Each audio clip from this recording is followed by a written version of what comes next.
You and I, before we went live, we talked about a specific well-known atheist who's kind of converting, and we talked about Richard Dawkins earlier. I mentioned Hitchens, and there are other ones. You and I saw Sam Harris, Matt Dillahunty, and what was Lawrence Krauss, right? A few years ago. Yes, yeah, well, a few years ago. It's 6-7 years ago now.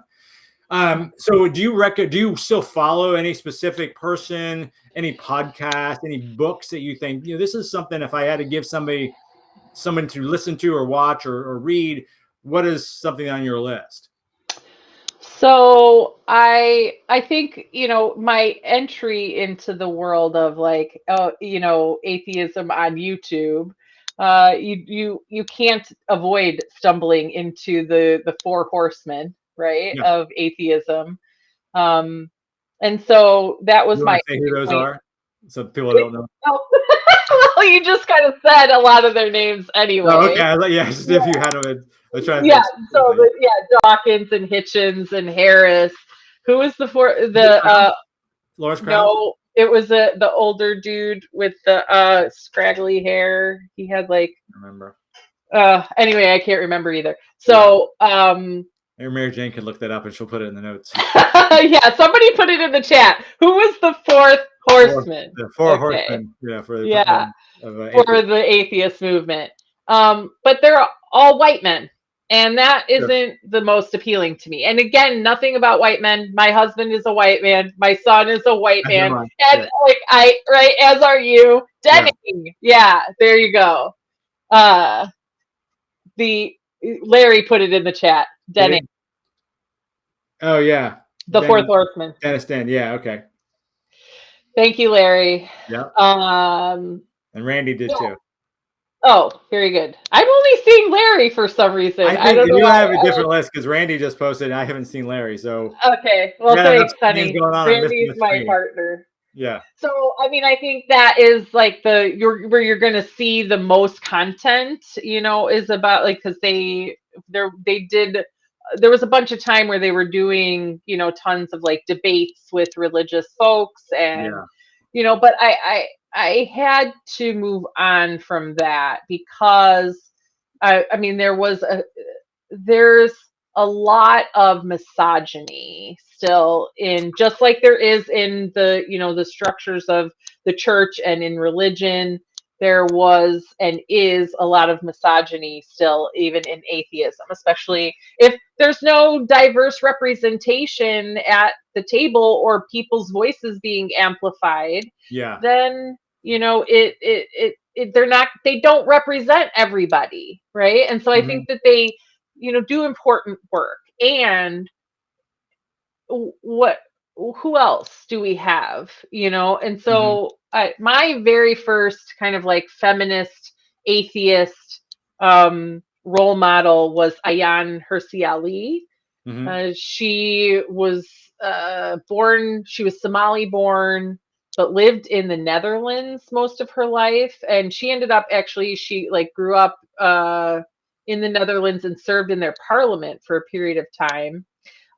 She also was a former Muslim who spoke out against Islam and was almost murdered because of it. And so she wrote a book called Infidel about it. So that was probably the first feminist atheist author that I experienced. And my current favorite, I guess I'll just say, is what's her name? Greta Christina. She is she reminds me, she's probably on the spectrum, I would say. She's a little bit odd and kind of very idiosyncratic, but also just I don't know, relatable. I find her relatable in that way, is that she's she can crack a joke every now and then, but she can also just serve up the truth. She's written many books about how to have relationships with Christians if you're an atheist, how to tell your employer, or not, how to deal with it in the workplace, I guess. Right, how to just fit into society and struggles that sometimes persist, 100%. And so she takes a lot of these questions. Her first book was called "Why Are atheists so angry, and so she's just kind of like myth busting and a little bit of like breaking up some of these misconceptions. Yeah. And so yeah, she's one of my current favorites. I pledged a goal in 2024 to read only books written by Black women, and All I right. succeeded in that. So, but then I get away from some of the atheist readings that I had been doing for a Right. Yeah. while. So I'm we're in 2025 right now. I just finished the last book that I started at the end of last year, and so I'm ready for some new ones. So I don't know if anybody has any recommendations for Yeah. not the super obvious ones. Like I've read like Red Harris, you read Christian or Hitchens, Hitchens and Harvard. Dawkins and like all of those, but what do we have in other spaces and like more diversity to bring more diverse voices into that conversation? That's one thing I wish I saw more, and I don't know if it exists and I'm not seeing it, because the way most of our social media, it's sort of algorithm based and you end up getting the same things over and over again. But I don't see enough people of color. And there's probably a lot of different cultural reasons for that as well. But I wish we did see more people of color, of all colors, that, and feminists as well, or not feminists, not women, word, even female. for women.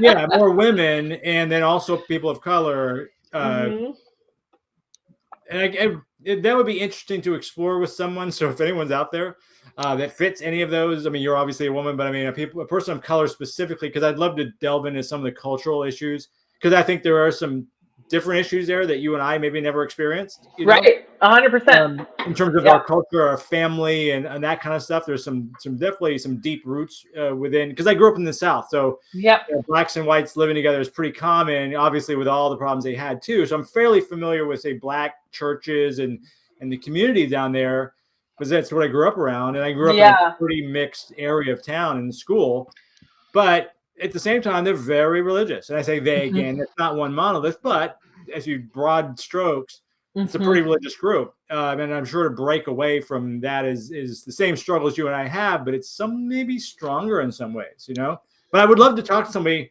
in depth and find that out. So again, if you are one of those kind of people that fits those criteria we just gave, let me know. I would love to have you on this broadcast.